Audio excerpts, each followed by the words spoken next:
10th hour, he ate from the tree. 11th hour, God sits in judgment. 12th hour, in the judgment, that's when he said, my wife forced me and it's really hurtful, and she blames the snake. 12th hour, he's thrown out of Gan Eden. He's expelled. And then God gives his final report. And he says, Hine, please pay extra attention. I'm looking at Kol Asher Asa, everything, and I want you to know, Hine, please pay attention. Time! Ma'aid! The world is exceedingly good. Rebbe Shalom, Master of the Universe. Adam just ate from the tree, set back your whole schedule, now we know nearly 6,000 years. What's so good about it? And God will say, don't look at the world with your human eyes. Look through my mindset. That's why I'm telling you that even when people mess up, it's really good. You know why? Because I created a power called Teshuvah, where a person can change their mind. How long does it take to change your mind? A second. A split second. 1 second. Is that really true? Is that really true? Someone's Someone's possibly dying on Shabbos. Do you have, are you allowed to break every malacha on Shabbos to save his life? Yes or no? Yes. If you were to know that the only thing you will accomplish is saving that person's life for 1 second, would you still be obligated to violate every mitzvah on Shabbos to save this person's life? Yes or no? Yes. What would happen if the only way you knew, and I'm just speaking theoretically, if you know the only way to save this person's life for 1 extra moment would be to break every mitzvah in the entire Torah except for 3, you can't commit adultery or do a avodah zarah or kill, but every other one you'd have to violate to save their life for 1 second. What would the halacha be? What's the Jewish law? Do it. You have to do it. Why? What can you... You're breaking everything in the Torah, almost everything, to save this guy for 1 second, and anyway he's in a coma, so you don't even know if the doctors say he's brain dead, so what are you accomplishing? He has 1 more second to do tshuva. Oh, because how long does it take to do teshuvah? 1 second. Do you understand what we're saying? The halakha is basically saying you can take all the entire Torah, -3 on one side of the scale, and one person's life for 1 second on the other side of the scale, which is more valuable? 1 second of life. Because why? What's so great? Because he can change his mind. Because the mind is the real us. Because that's the neshama inside of us. It's our mind that dictates our emotions. That's why the word lev has to be both. Hashem wants us to know that so that when we are not paying attention to what we're thinking, how do I know what I'm really thinking? And the answer is, check your emotions. Oh, I feel frustrated right now, or angry, or upset, or depressed. Oh, now I know what I'm thinking. Do you follow? If I'm not paying attention, look in the mirror. What's my face look like? Because we've got several ways Hashem designed us to know what's going on in our mind, our neshama, our seichel. Because this is the real us. The first place is our emotions. Because that's easy, much easier for most of us to figure out, what am I feeling right now? How do you feel as opposed to how do you think? What are you thinking? We usually answer what we're feeling. And that's really a revelation of what we're thinking. If I look in the mirror, I can see my facial expression. My face in Lashon Kodesh is panim. Why? Because the same 4 letters, panim. What does panim mean? Inside. Rabbi Jonathan, Master of the Universe, please. In English, you have one word for facade on the outside, and you've got a separate word for inside. The essence of a person. Why do you have one word that has 2 meanings and they're opposite? And the Rabbi Jonathan will say, there are no mistakes in my language. Because where's the only place you can look at your husband, your children, your spouse, your friends, to see what's going on inside of them? Oh, you look at their facial expression on the outside to see what's going on in their life, in their mind, and therefore what they're feeling. Oh, that's why panim and pnin are the same words. And they have exact opposites. By the way, I had a Dr. Katz came up to me once, about 2 years ago, after a lecture on Lashon Kodesh, and he told me, you have no idea how true this is. He said, I'm a maxillofacial surgeon. Someone who reconstructs for people who've been wounded in war or accidents and whatnot. He said, we have just recently, these last few years, in medical science, discovered that every single one of the muscles in your body resonate with your facial muscles. Isn't that incredible? You see, if a person feels angry, outrage, frustrated, and the muscles in the face get taut, very tightened. Every muscle in the entire body resonates with that expression and the feeling that goes with it. When a person relaxes their face and they're happy, they're smiling, every muscle in the entire body relaxes. So it's not esoteric, it's literal. The inside is an exact replica, reflection of the outside. Someone who's two-faced, that was Esav. He was called two-faced. Why was he called two-faced? Because echad bepeh was not the same as what was in his mind and feeling. So he was two-faced, because what you saw on the outside was not what he was thinking and feeling. He was using the outside to manipulate. Do you follow? The logic is brilliant, because it's right in the words. So comes along Shlomo HaMelech, and he tells us, Kamayim apanim lapanim, just like waters reflect your facial expressions without any deviation. You look in the water, reflects your smile back. Frown back. Just like waters reflect your facial expressions with no deviation, Kain leiv ha'adam la'adam. So is one person's thinking to another. Meaning, if I really want to change my spouse, where should I start? If I really want to change my teenager, where should I begin? What am I thinking that makes me feel the way I am towards this person? Because Kain leiv ha'adam la'adam, just like the waters will reflect your face, and the two don't seem to have any relationship whatsoever, but it's a perfect reflection. So too, what I'm thinking is what's going to end up what you're going to think of me. So if I really want to change the relationship, I should start with my mind. Because my mind will affect what I feel, and you'll pick up on both. Because Kain leiv ha'adam la'adam. We are wired to be creatures of reciprocation. We reciprocate. And that's why God wants me to take control of my mind. Don't hate others in your thoughts. Don't be jealous. Where's jealousy? In your pinky, elbow? Where do I have jealousy? In my kneecap? No. If for me to feel jealous, I've got to think jealous. And if I don't start thinking jealous, it will eventually be a situation where my emotion of jealousy so overwhelms me that even when it's clear to me that I have no reason to be jealous, my emotion will still overpower that, and my mind will have no chance against me. But God wants me to recognize jealousy is not an emotion, it's a thought. And the jealousy we feel is because of what I'm thinking. Stop thinking jealous, and I end up stop feeling jealous. Happiness is where? In my heart or in my mind?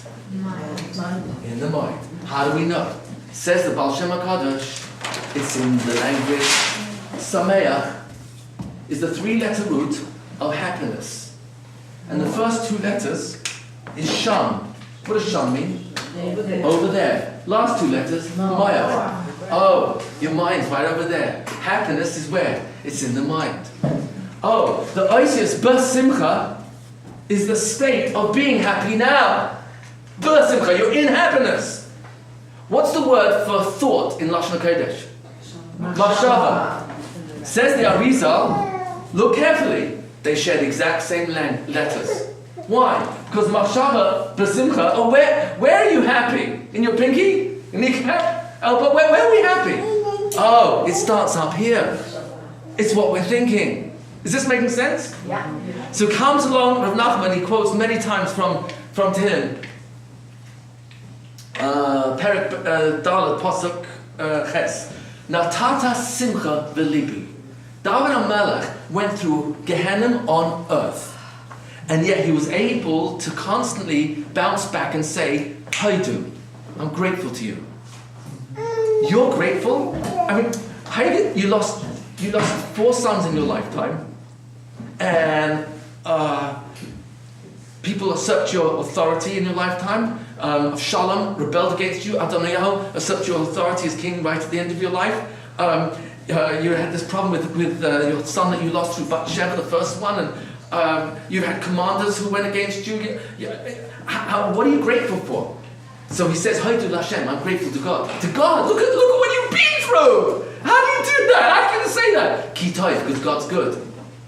After all you've been through, your own father didn't believe that you were a candidate for being called by Shmuel Alavi when Shmuel Alavi said that, but I want to anoint one of you to be the next king, but it's not any of your 7 sons. Do you have any other sons? So, yeah, well, I guess. Is it a shepherd? Like, I'm not sure. We're close. It could be a mamzer. We're not certain. Really? His own father and his brothers rejected him. His own wife, Michal, who was Meiser Nefesh for him, she really gave her life for David HaMelech, but when she saw him dancing wild in front of the Aron, she miscalculated, she really misinterpreted. She thought he was acting in a denigrating way in front of his servants and maidservants. She lost the chance to have children till the last day of her life. Oh my gosh, David HaMelech, you didn't get so much nachas from your kinderlach. You had a father-in-law who tried to assassinate you a few times. Your own wife didn't fully appreciate who you were. Your father and your brothers. How can you say kitoi that God's good? So what's his answer? Well, if I'm going to complain, starts up here, about what's not good in my life, in my wife, in my health, in my wealth, in my house, in my spouse. I'm a poet, and I know it. If I'm going to complain about what's not good in my life, I should at least be consistent with my own logic and admit what's good in my life, in my wife, in my health, in my wealth. So it comes on David HaMelech and said, after I was real with God, with my hisbaitis, and I let out all that I'm pained by and suffering that's real, I said, okay, but now I have to be consistent, that if I'm going to tell you what's wrong and what's painful, I should also tell you what's right and what's good. And then I discovered, each time I started that list, I couldn't stop. Kila olam chasdai. Because when I start counting his kindnesses, they're unlimited. La'olam, without number. Oh, so David HaMelech was able to say, Natata is the language of giving, gifting. Simcha v'libi. You've already given. Natata is language of past tense. You've already given me happiness in my mind. That means happiness is for me to choose. In my wife, in my kids, in my husband, in my children, in my extended family, in my life, in my health, in my career. The meaning I have in life, I get to choose. That's my choice. You've already given me that ability. So David HaMelech was able to bounce back. And that's why we also relate to his words. The simcha is machshava. I apologize, I've gone slightly over time, so I'm going to close. That Rav Nachman speaks again and again throughout Likutei Moharan that the Ikar Simcha is belief. The Ikar Ava is belief. When you talk about Emunah, he says it's belief. And the Lev, he says, is your Seichel. Your Seichel is that part of your mind, and he says Seichel is Neshama. Your Seichel is your Neshama. Why? Because all these different words are different terms for the same item. Your mind, your Neshama, your Seichel, they're really all the same thing. Each one refers to something different. Like the word Seichel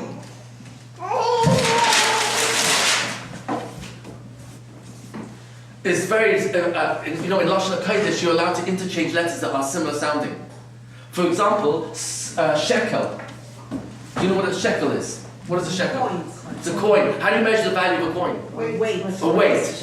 And you weigh it on a scale. Yeah. You see, what you're doing every single second of your life, your body, your mind, is weighing. The words chaf and kuf are interchangeable. This is Rashi in Perek Yutes Pasuk Chavav in Parshas Kedoshim in the book of Leviticus 19:26. That's the chapter and verse. It tells you kaf and kuf are interchangeable. Seichel and scale. Why? Because your seichel, what's your seichel doing every single second of your waking life? You're weighing, you're judging, you're measuring.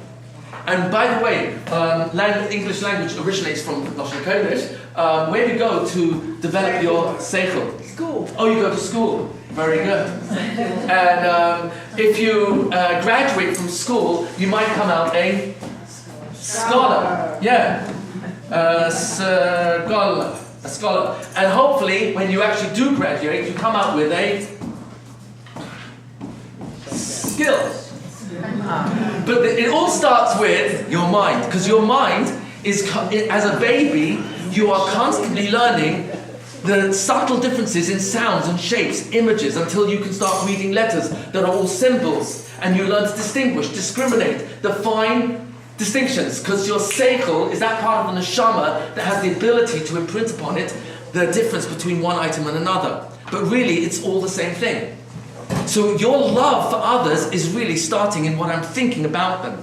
So when God commands us, "Ve'ahavta l'reacha kamocha," look at the language. This helps answer the previous questions as well. He says, love your brother or your neighbor like yourself. What's the word for neighbor in that verse? In that verse?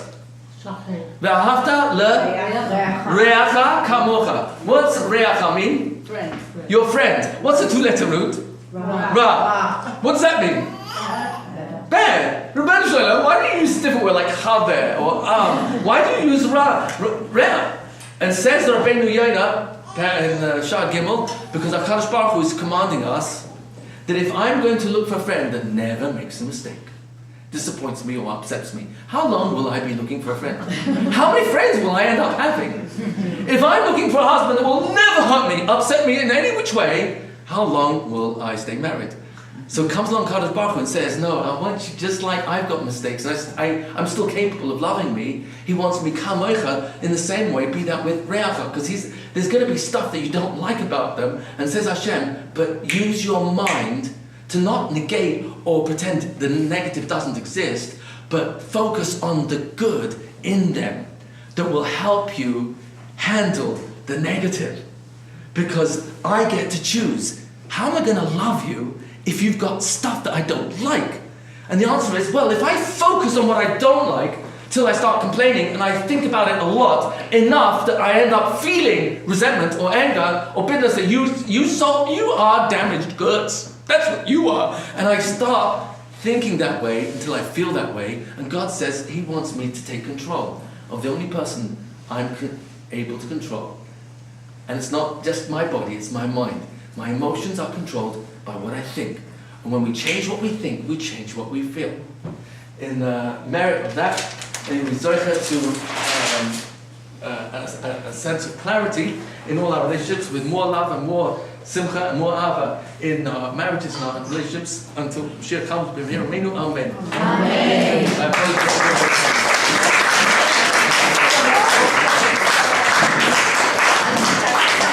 Yes.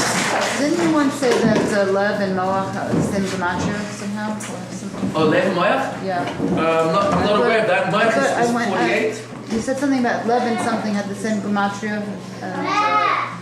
So you showed that it was related to the mind? Remind me. I've forgotten already. A long time ago. My memory is not as sharp as it used to be. And also my memory is not as sharp as it used to be. Sorry? I remember it had a big effect on me, so I remember. Oh, the gematria. I don't remember. Is it in this class or in the previous class? A different class?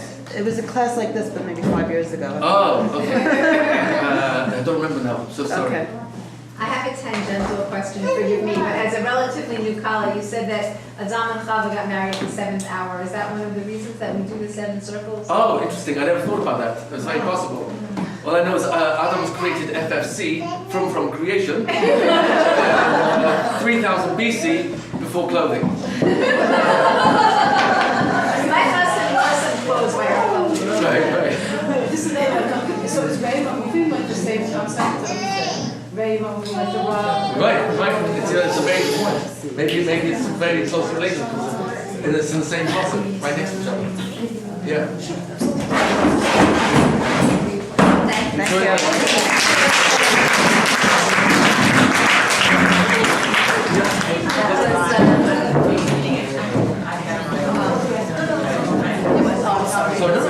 You know what, everybody?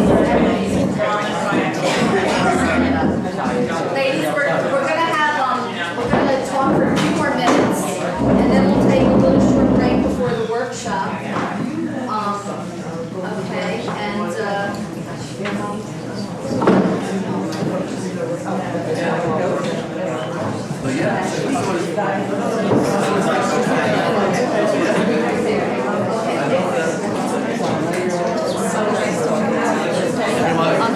Everybody, I just, first of all, before we begin again, first of all, this was a tremendous, really honor to have Rabbi Rietti here. This really, we're very, he disappeared, but we're very grateful to him. And I also want to thank Mrs. Rosenhaus, because everybody really loved staying here and enjoying your beautiful home, your warm home. Everybody says they can feel the Kedusha in the walls and in the beautiful fields, and because we're Breslovers, we're all doing his bodidus out in your beautiful fields, and it's just thank you so much for making us so comfortable. Popular little, just a small token of our appreciation. One of our most popular books. No, I'm gonna get the other one. We're out of it. So enjoy. Thank you so much. Really appreciate it. Thank you. That's what I'm concerned about. Okay. So now I just want to tell you we're losing more. Okay. So you may have noticed the sign up here. I just wanted to tell you briefly that the writing workshop, which is going to come soon, you'll be able to have a break first if you need, is the culmination of something that we've been thinking about, that actually Rabbi Kramer's been thinking about for many years, and we've been thinking about for a year. And that is that we produce over 100 titles, Breslov Research Institute. We publish over 100 titles in over 70 languages, but we do not have a book by women for women. And finally, we got the go-ahead to start on one. Wow. And I want to share the concept with you because you're part of it.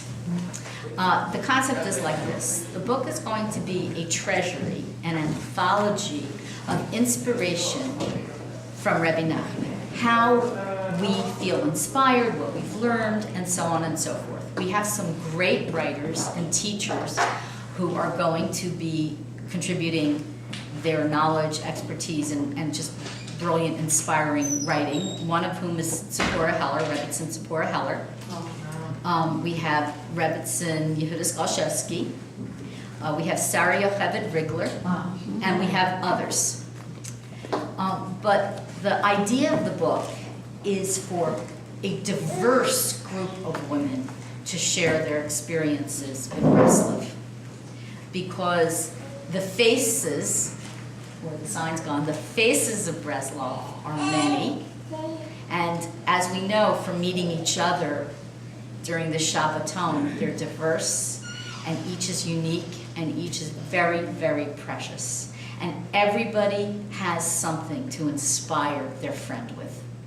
Everybody does. I think we've learned that this Shabbos. So I do want to announce that we're starting the project officially today, now, and you're part of it at this Shabbaton. And there are many ways you can get involved. So we want to invite you to be involved. If you are a writer, please submit. Okay? Writers? If you feel like being a writer, please submit. If you have Breslov inspired art, you are an artist, please submit.